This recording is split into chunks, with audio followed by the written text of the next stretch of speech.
आपने सुबह से ही देखी होगी, शेख हसीना जो है उन्होंने फिर रिजाइन किया, जो बहुत कई हफ्तों से मैसिव किस्म के चल रहे थे यहाँ पे जो प्रोटेस्ट उसके होते हुए, और आर्मी जो चीफ थे जनरल वकारुज़्ज़मा, उन्होंने फिर कहा कि जनाब ये जो कोटा सिस्टम के होते हुए ओवरवेलमिंग प्रोटेस्ट चल रहे थे, इसकी वजह से उन्होंने शेख हसीना ने जो कि 76 ईयर्स की हैं, उन्होंने मुल्क छोड़ा और वो भाग के चली गई हैं हिंदुस्तान। बहुत सारी खबरें आ रही थी कि पता नहीं शायद वो जो हैं वो किस स्टेट में हैं, वेस्ट बंगाल में हैं या त्रिपुरा में हैं, कहाँ पे हैं, लेकिन बहरहाल पता यही चला कि एटलीस्ट बांग्लादेश छोड़ के वो चली गई हैं।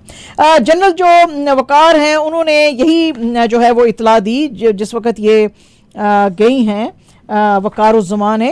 इन्होंने कहा जी कि मैं प्रेसिडेंट साहब से मिलने जा रहा हूँ, और ये फिर जाके प्रेसिडेंट मोहम्मद शहाबुद्दीन से मिले और उन्होंने उनको कहा कि भाई आप एक इंटरम गवर्नमेंट सेटअप करें। यानी कि देखें डेमोक्रेसी वहाँ पे कितनी जो है जान पकड़ चुकी है कि मिलिटरी ने कू नहीं कर लिया, मिलिटरी ने कहा कि भाई एक सिविलियन गवर्नमेंट जो इंटरम पीरियड में है उसको आप लेकर आएं। ज़मान साहब का थोड़ा सा हम आपको हिस्ट्री बता दें, 58 ईयर्स इनकी एज है और इन्होंने आर्मी चीफ के तौर पे ड्यूटीज़ अपनी ली थी जून 23 को फॉर 3 ईयर्स। वहाँ पे 3-3 साल की जो है वो होती है इनकी टर्म होती है आर्मी चीफ की। ये पैदा हुए थे ढाका में 1966 में, and he is married to Shahnaz Kamalika Zaman जो कि डॉटर हैं जनरल मोहम्मद मुस्तफ़ीज़ुर रहमान की। आपको पता है कि ये जो थे शेख मुजीब उनके ये कज़न भी लगते हैं। तो ये आर्मी चीफ थे बिटवीन 1997 से 2000 में।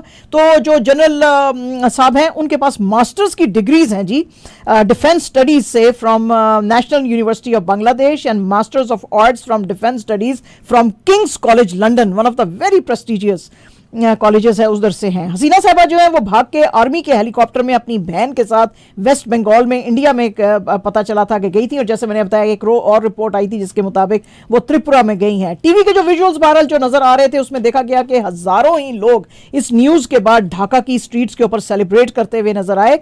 बहुत सारे थाउजेंड्स ऑफ लोग जो थे वो फिर इनके जो ऑफिशियल रेजिडेंस था गना भवन उसके अंदर दाखिल हो गए और उन्होंने बहुत सारे नारे लगाए।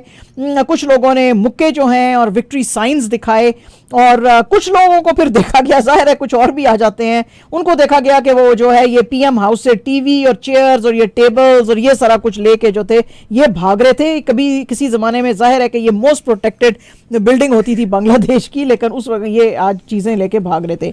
प्रोटेस्टर्स जो थे वो कुछ देखे गए ढाका के अंदर, जो इनके वालिद साहब का शेख मुजीबुर रहमान का स्टैचू है उसके के भी सर के ऊपर चढ़ गए थे और उसको जो है हथौड़े से तोड़ने की कोशिश कर रहे थे।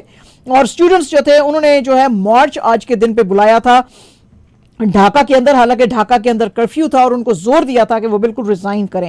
ये जो हंगामे कई दिनों से शुरू हुए हैं, कई हफ्तों से, बल्कि उसमें 250 के करीब लोगों की डेथ्स हो चुकी हैं। आज भी 6 लोगों की डेथ हुई जतरा बड़ी ढाका मेडिकल कॉलेज के अंदर। 400,000 जो हैं लोग वो स्ट्रीट्स पे देखे गए। कुछ मीडिया के मुताबिक कहा जा रहा था कि शेख हसीना जो कि 76 ईयर्स की हैं उनका बहुत ही ऑटोक्रेटिक रूल रहा और 5वीं दफा ये इस दफा प्राइम मिनिस्टर बनी थी जनवरी के अंदर। ऑपोजिशन ने ये जो हुए थे पोल्स उनको बॉयकॉट किया था और उनको कहा था कि ये बिल्कुल फ्री एंड फेयर नहीं है, और इन्होंने बहुत सारे ह्यूमन राइट्स के वायलेशंस के अब्यूजेस जो थे उनका इनको शेख हसीना को इल्जाम दिया था।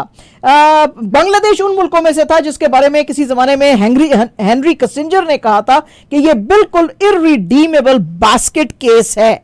लेकिन जिस वक्त शेख हसीना ने पहली दफा ही वो आई थी तो उन्होंने कहा था कि मैं बांग्लादेश को एक प्रॉस्परस और डेवलप्ड कंट्री बनाऊंगी, किसी ब्यूरोक्रेसी की किसी की जोर जबरदस्ती नहीं सुनूंगी और मुल्क को तरक्की के रास्ते पे लेके जाऊंगी। She was just about 27 years old जब मिलिटरी ने इनके वालिद साहब शेख मुजीबुर रहमान जो कि उस वक्त प्राइम मिनिस्टर थे उनको, उनकी वालदा को, उनके 3 भाइयों को, जो 1975 का मिलिटरी कू आया था बांग्लादेश में उसमें मार दिया गया था। She lost 18 family members and household staff in that coup. ये जो थी उस वक्त बाहर थी। जब 6 साल के बाद ये वापस आई तो इन्होंने अपने वालिद साहब की अवामी लीग जो थी उसको संभाला दिया और उसके बाद 10 साल तक दिन रात मेहनत की, जिसमें कि इनको हाउस अरेस्ट के सामने करने पड़े। इनको नजर आया कि इनकी जो दूसरी राइवल हो सकती थी, लेकिन उस वक्त इन्होंने खालिदा जिया जो बांग्लादेश नेशनलिस्ट पार्टी से थी, उस वक्त सोचा कि इनके साथ अलायंस बनानी चाहिए और ये जो डिक्टेटर हैं हुसैन मोहम्मद इरशाद, इनको जो है निकाला जाए, और उनको निकाला भी गया था। मिलिट्री डिक्टेटर थे ये 1990 में। उसके बाद इन दोनों के बीच में लड़ाई हो गई और इन दोनों की जो है फिर कभी भी बन ना सकी, और ये जो अपोजिशन थी उसके अंडर शेख हसीना ने फिर उनको काफी ज्यादा दुख भी दिए। शेख हसीना सबसे पहले प्राइम मिनिस्टर बनी थी 1996 में, but she lost to Khaleda Zia 5 years later. उसके बाद जो है इन दोनों को ही जेल में डाल दिया गया था करप्शन चार्जेस पे इन 2007, जब मिलिट्री ने कू फिर से एक दफा किया था। उसके बाद ये चार्जेस जो थे इनके खिलाफ ड्रॉप करके इनको फिर से जो इलेक्शंस हैं वो कंटेस्ट करने की इजाजत दी थी, जिसके अंदर शेख हसीना को लैंडस्लाइड विक्ट्री जो थी मिली थी, और उस वक्त से अब तक ये पावर में थी। जिया जो है, खालिदा जिया 78 years उनकी भी एज है, उनको जो है इस वक्त जेल में डाला हुआ था। उनकी हेल्थ बहुत ज्यादा खराब थी, उनको हॉस्पिटल और जेल के बीच में जो है मूव किया जाता था। उनको 17 years प्रिजन दी गई थी फॉर ग्राफ्ट चार्जेस इन 2018। इसके अलावा जो टॉप बीएनपी यानी कि जो खालिदा जिया के जो पार्टी के लोग थे, उनको भी जेल में शेख हसीना ने डाला था।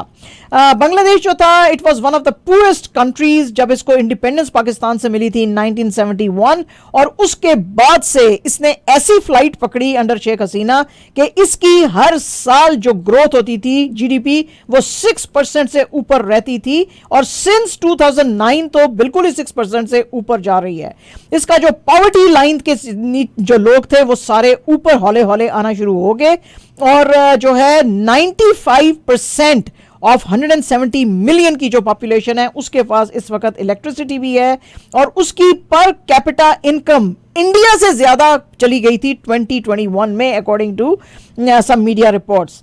यूएस ने इसके ऊपर सैंक्शंस लगा दिए थे 2021 में बांग्लादेश के ऊपर, क्योंकि उन्होंने कहा था जी कि इनकी जो सिक्योरिटी फोर्सेस हैं वो बहुत ज्यादा जुल्म कर रही हैं ऑपोजिशन के ऊपर, और उसके जो 7 ऑफिशियल्स थे, टॉप ऑफिशियल्स बांग्लादेश के ऊपर, उनके ऊपर भी चार्जेस लगाए थे for wide spread human rights violations. आज जिस वक्त ये भाग के गई हैं, तो उस वक्त प्रेसिडेंट मोहम्मद शहाबुद्दीन जो है उन्होंने इमीडिएटली ऑर्डर दिया कि खालिदा जिया को जेल से छोड़ा जाए, जिनकी की हालत बेइंतहा खराब है। इस वक्त जो शेख हसीना के स्पोक्स पर्सन बने हुए हैं वो उनके बेटे जॉय हैं, और बहुत ही पढ़े लिखे हैं, हार्वर्ड ग्रेजुएट हैं, और बांग्लादेश के अंदर अपनी मां के साथ मिलकर डिजिटल बांग्ला जो इनिशिएटिव था वो चलाते थे। इन 2007 वर्ल्ड इकोनॉमिक फोरम ने इनके बेटे जॉय को यंग ग्लोबल लीडर का दिया था, टाइटल दिया था for his contributions to digital Bangladesh initiative, और उसके लिए बहुत सारी जो है वो तरक्की इसके अंदर आई थी। आज का ये जो वाकया है ये शो करता है कि अगर किसी मुल्क के अंदर, डेमोक्रेटिक कंट्री के अंदर, अगर कोई चीजें सही से ना चलें तो उसकी जो कौम है वो उसको चेंज कर सकती है, नेशन जो है वो बदलाव लाई जा सकती है। अलबत्ता अनफॉर्चुनेटली आज लोगों ने बांग्लादेश की तरफ बड़ी हसरत से देखा पाकिस्तान में, क्योंकि यहाँ पे लोग जो है हालांकि सड़कों पे निकले भी, फिर भी चेंज ना आ सकी। उसकी वजह आपके सामने ही है। आज मिलिट्री ने बांग्लादेश में कहा गवर्नमेंट को कि आप एक सिविल इंटरम सेटअप बनाएं, जबकि इस तरह का अनरेस्ट जब पाकिस्तान में आता है तो मिलिट्री जो है वो टेक ओवर करती है। तो this is the difference between Pakistan and Bangladesh. ये हैं वो पढ़े लिखे लोग जिनको 1971 में हमने अपने से हटाया, हमने इनको हकीर जाना, हमने इनको कहा ओ ये तो बंगाली हैं, इनको क्या पता। हालांकि मुस्लिम लीग जो थी वो सेटअप ही बंगालियों ने की थी। बंगाल के जो थे नवाब थे उन्होंने फंड किया था मुस्लिम लीग को, और मुस्लिम लीग उनकी वजह से चली थी। लेकिन जब पाकिस्तान बना, ना तो हम मुजीबुर रहमान को अपना प्राइम मिनिस्टर बनाने को तैयार थे, या हम तो नहीं, खैर कुछ जो अपॉर्चुनिस्ट थे उनको बड़ी तकलीफ थी, वो खुद प्राइम मिनिस्टर बनना चाहते थे, तो उन्होंने मुजीबुर रहमान को, ना तो वो जो इलेक्शन में जीते थे उस जीत को माना, और ना ही उनको प्राइम मिनिस्टर बनने दिया, और उसकी वजह से फिर बांग्लादेश हमसे अलहदा हुआ। तो ये थी जनाब हमारी आज की, बिल्कुल जी, ये थी